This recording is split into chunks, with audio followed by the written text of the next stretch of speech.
Hey, are you ready to grow your business? You have checked out the number one resource for business leaders, entrepreneurs, startup founders, and managers. And we're going to teach you how to grow and scale your business with real actionable steps. There's no fluff in this podcast. It's just good advice. Check out this episode. If you're a first-time listener, make sure you subscribe to the podcast. And if you enjoy this episode, leave us a 5-star review.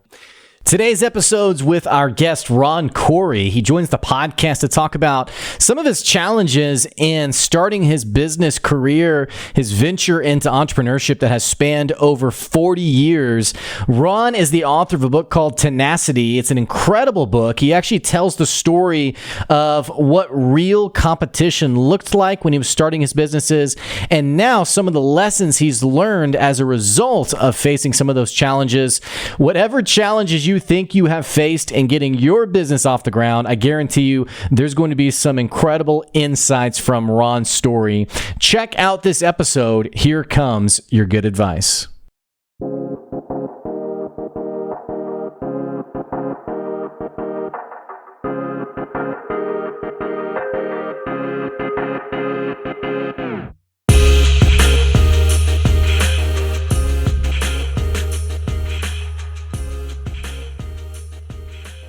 Hey, thanks for checking out another episode of the Good Advice Podcast. Sitting down with a serial entrepreneur today, and that's probably it doesn't really encapsulate all the things that is Ron Coury. Ron has been in business for over 45 years. He's started and sold over 20 different businesses. He's also, you think you have competition bad, he's had some pretty incredible encounters with his competitors in the business. Ron, thank you for joining us today. Hi, Blake. Thank you for having me on your show. Well, I have to tell you, your bio is probably the most interesting that I've read, because I don't think I've ever read about someone who's gotten death threats from their competitors. Yeah, getting into the transportation business in a small town, Las Vegas, in the 1980s was a unique experience. I thought I was bringing just a different service to the industry with purely stretch limousines, tuxedo chauffeurs, actually stocking the bar for my customers. And little did I know that by daring to enter the transportation business in Las Vegas, the people who had a lock on the monopolies engaged in all kinds of things, including anonymous death threats to my home phone, which in the 80s was the only way to reach someone. There were digital and voice pagers, and there were home phones. There were no cell phones.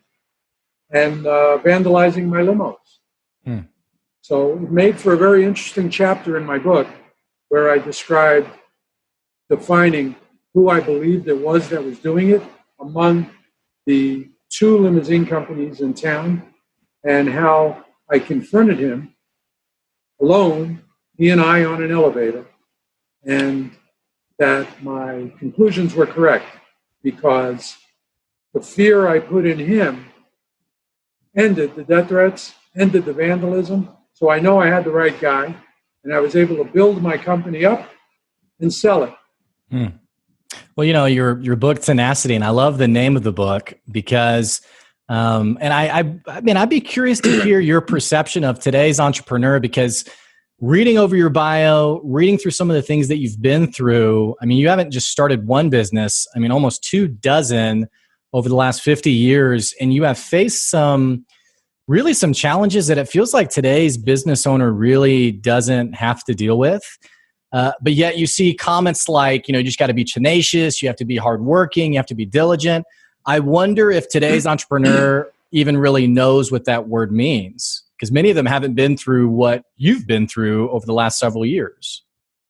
Well, I'd like your listeners to understand, I think there's a multiple effect. I'm not always looking for trouble to have all these problems in my life, but many people start one business, work it for 30 years, sell it, and retire. I was always looking for a new challenge, a new niche to fill that Las Vegas didn't have.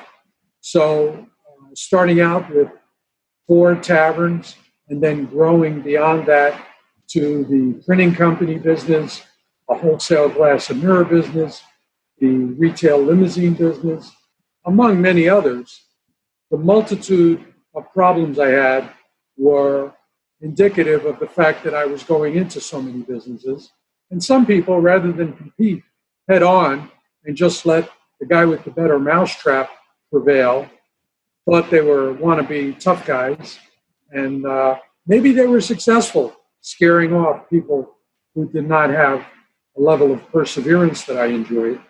And I think I sort of had that inbred in me going through the United States Marine Corps, where they train you to take on a fight, don't let failure be an option that is acceptable, and be tenacious.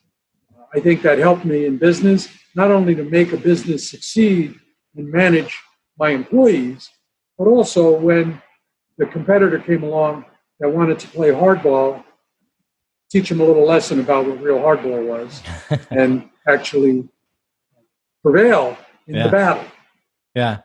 Now, I'm thinking back to like challenges that you had, 20, 30, 40 years ago compared to challenges that business owners have today. Obviously we're living in the COVID market right now where businesses everywhere are really having to adapt their strategy. What's your perception or what encouragement do you have for the business owner today who maybe is starting for the first time or man, I was reading about a guy who he started his business at the start of March and, literally 2 weeks before COVID really ramped up.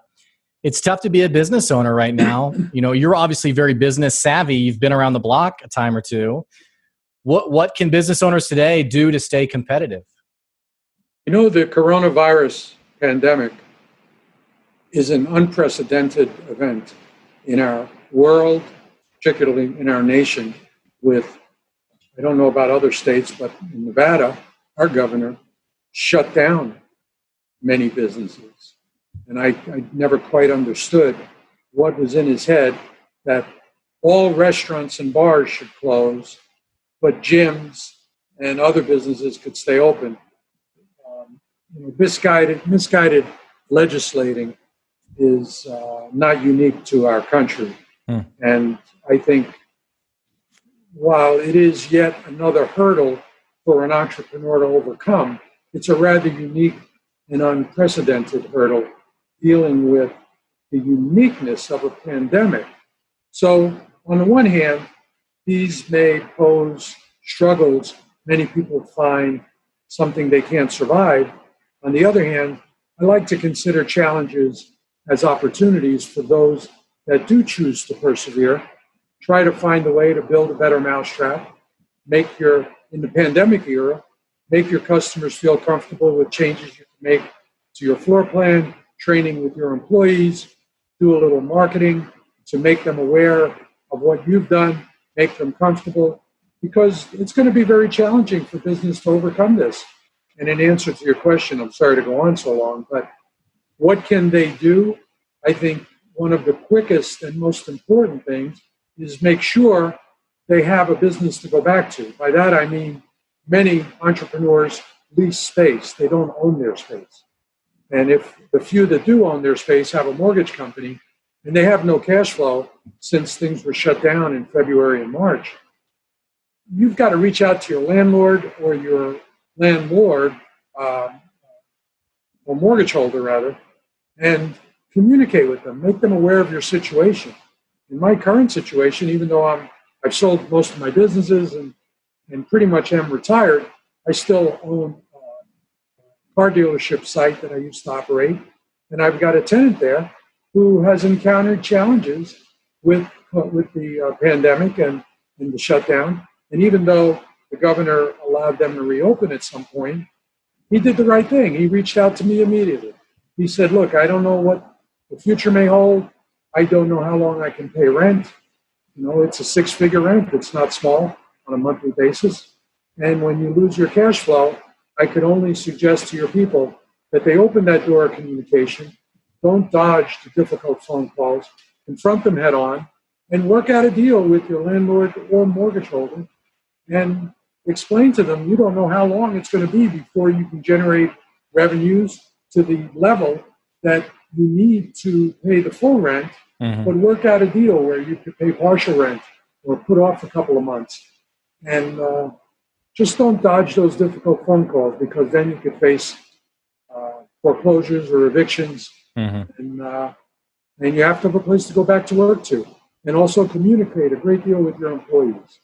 If a guy gets to reopen after 6 months, but all his employees have moved on to other employment, that's not going to give him a business he can operate. So not easy, but necessary to communicate with your people, make them feel embraced. Maybe you can give them a little shot in the arm financially. If you're a prudent business owner, you've got several months of cash flow banked, and maybe make the gesture your employees didn't anticipate you would make, and send them each a couple of $100 as a good faith gesture. Not necessarily in advance. Maybe it's a gift. Maybe it's an early Christmas bonus. But something out of the blue that was unexpected could develop some employee loyalty that is going to be very necessary when you're allowed to reopen and get back into business. I love your, man, you have such a great insight in terms of like long-term strategy. Like you've nailed on a couple of different things just now. We're talking about leadership, we're talking about retention, we're talking about cash flow and all these things. It feels like a lot of business owners, especially when a challenge, a really big challenge like Corona, but when a challenge hits us, it can be hard to see past the day-to-day or sit past or look past the fight or flight. It seems like you, and I don't know if it's your Marine background or what, but it seems like you do a typically pretty good job of not getting overly emotional, not getting overly panicky, and moving straight to here's the solutions, here's the next steps I can be taking, here's how I ensure the long-term success of my business, rather than panicking about the end of the day or tomorrow or what have you. Yeah, I'd like to think that my book, Tenacity, was, of course, informative and entertaining, but many people have responded to my website, which, by the way, is roncouryauthor.com. Last name is spelled Coury. But it has been inspirational and motivational to people that maybe are facing a major challenge when they've put their entire life savings into a new business and been confronted with such obstacles that they might think to cut and run. By them walking through the challenges I faced with a corrupt city councilman at a neighborhood casino I was building, and how I walked them through how this corrupt councilman attacked me, used his small town police department to come up against me and try to do away with me as a competitor of his. Who would want to go into business in a jurisdiction where the councilman that determined your fate in licensing, you later find out he's a competitor in not one, but two of my businesses, my printing company and my tavern business. He was in one and he was going into another. And he used the power as a councilman to try to do away with me by trumping up felony charges, sending a police department gunning for me, offering me immunity if I would just walk away from my effort to open this casino in the neighborhood that he is legislating.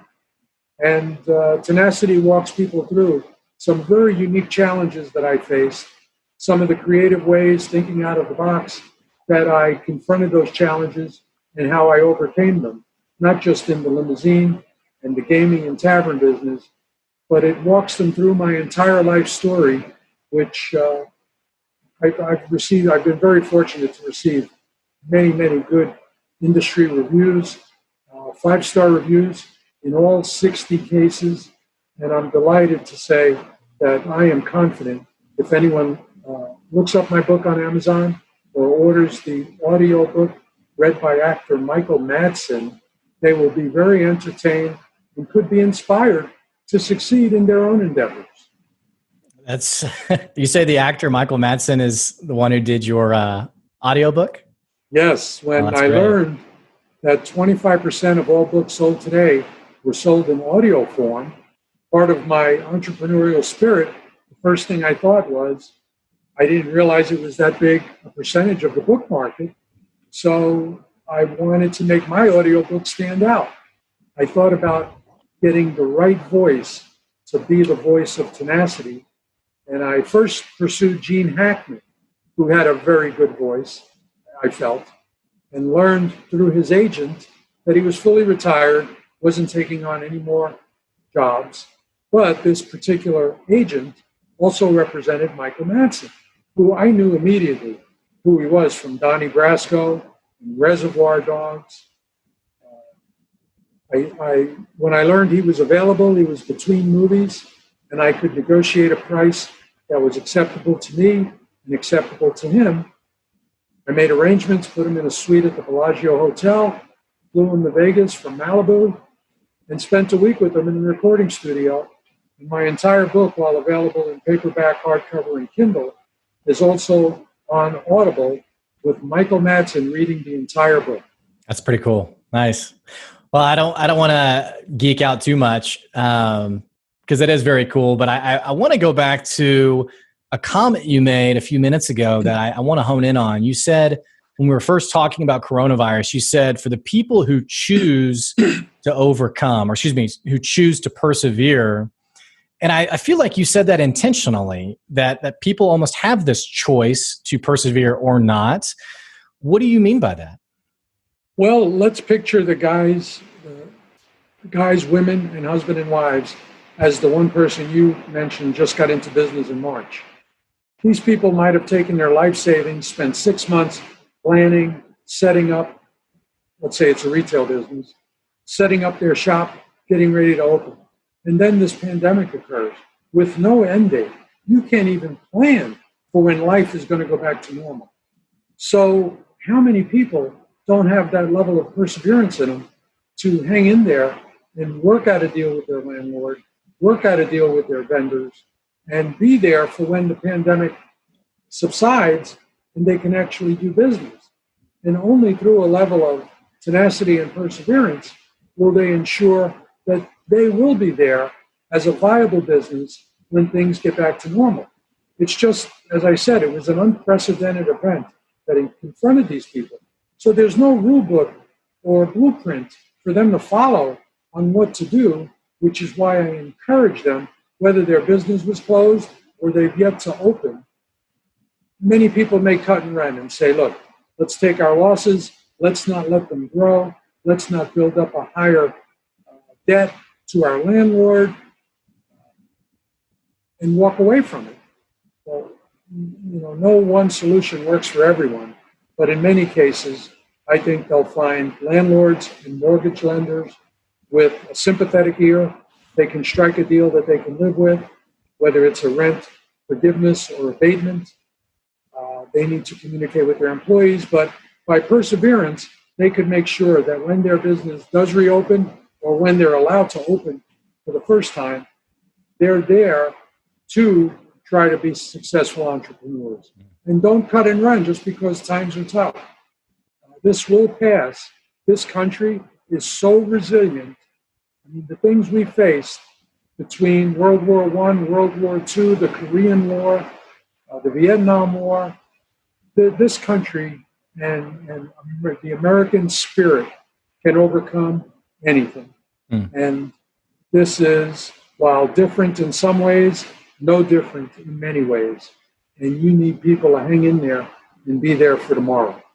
It's amazing how much mindset and your mental fortitude plays a role, not just in coronavirus. I think just in terms of, especially for the new entrepreneur who's really excited about their business and then no customers show up. And, it feels like a deep blow. It feels like, why have I done this? Why did I put all this money into this? For the person who maybe doesn't naturally have that tenaciousness or doesn't naturally have that appetite for perseverance, is it possible for someone to build that up over time or to acquire that or to train that, to develop that? Or is, entrepreneurship only for a certain select few? Well, I think some people are not built for a fight, and other people can be groomed to develop fitness for a fight. So maybe by listening to some of the ideas you and I have discussed, some people who are contemplating their future right now might have a shift in strategy. They might decide to try to reach out to their landlord where they didn't think a deal was possible and try to strike a deal. As I said, landlords could be in a position to forgive some rent, abate some, spread a couple of months out over the future after the pandemic subsides, and make it possible for their people to succeed or make plans for the future. Because just as the entrepreneurs are thinking, well, I can't even talk to my lender or my landlord about a date that I'll be able to pay rent, so they're not going to make a deal with me. Well, put yourself in the other guy's shoes. If he doesn't have you as a tenant, he's got to go find another tenant. And that new person is facing the same pandemic you are. Uh-huh. So it is much more likely than you may think that there's a deal out there to be struck. You just have to try and not throw in the towel so easily. Mike Tyson said something, I've always enjoyed the thought of it, the concept. He said, everybody's a tough guy until they get punched in the face. Well, maybe that first punch that this entrepreneur took at the concept of having no customers or being forced to be shut down by his city council or governor made him think, I need to cut and run, go back to the job I quit, thinking I'd go into business for myself and try to find a pathway to actually get through this and open that dream business that they were maybe going to walk away from. But they have to get the idea first and then develop the willingness to fight and find a path to success. And maybe some people will change their minds and now pursue that dream. Would you consider yourself an optimistic person? Absolutely. You've got to see a road where no road appears and either go through that brick wall along that road, go over it, or go around it. But only through optimism and a belief that you can prevail no matter what comes can you actually succeed in business. Now, is this something that, I'm curious, going back to your very first business, business number one, maybe day one of business one, did you always have that optimism, or is this something that you've sort of built over time? I think I always had it because I got out of the Marine Corps, moved to Las Vegas, did not go back to New York City. I became a casino dealer. My book walks people through the first couple of years, what it was like, and that I envisioned, and it describes the day I was on a dead roulette game, no customers is what I mean by being dead, and I was thinking about going into a business someday where I could be provided an income, whether or not I could actually go to work every day. I had this thing in the back of my mind about getting cancer. My dad, his brothers and sisters all had cancer. They all died from it. And I thought it's not a matter of if, but when I get it because of the family gene. And I thought, wow, if I can survive the cancer, I might not be able to work for a year. What am I going to do to make my house payments, support my wife and kids? So I contemplated going into businesses that would pay me whether I went to work or not. And that was the first day that I started thinking about getting into something. And it was a couple of years later that an opportunity to buy a tavern developed. And then I built that first tavern into a gaming parlor with food into 20 businesses. And it was thinking outside the box, not being limited to such foreseeable restraints that enabled me to actually pursue that first business. And lo and behold, at the age of 53, I was diagnosed with esophageal cancer. An 8% survival rate. So you want to talk about optimism, Blake. When you read that only 8% of the people with the cancer you've been diagnosed with make it 6 months. Yet another challenge in my life to pursue and overcome. I researched the best surgeon, the best facility to have surgery in, what my life would be like after it, which I now am 40 pounds lighter than my fighting weight. I only have half a stomach, I have no esophagus, but I went into that battle just like every battle in business. Never thought about failing, never considered it as an option, and while I did make my funeral plans during the 2-week span between my diagnosis and my surgery, I just didn't want to put my kids through what I had to do when my dad passed away. It was very tough making funeral arrangements days after your parent passed away. So not wanting my family to have to deal with that in the worst case scenario, I took it on as every business challenge. I identified the hurdles, I resolved them as best as I could, and I flew to USC Hospital with a vengeance, with a spirit in my heart that I was going to get through this like every other challenge. And my book walks you through what it was like doing that and the friends that supported me through it, and what it was like for the first year in bed, being unable to get up and get around, and overcoming yet another challenge, which is why I thought Tenacity was a good title for my book. Well, and going back to my comment of you being a long-term thinker, it's an incredible story of your first business, thinking about what could happen years down the road and preparing for that. I mean, that's you're a bit of a sage, I guess, with having the forethought of really preparing for your future and being hungry about the solutions that you wanted. We're about out of time. Tell me, what are you working on now? Like what's going on in your world? What's next for you? Tell us about that. Well, in 2015, I sold my 4 car dealerships. All my taverns were sold. I kept some properties, so I collect rent. Thank God, regular income isn't a concern for me. My businesses and investments have supported me through the cancer and through till today.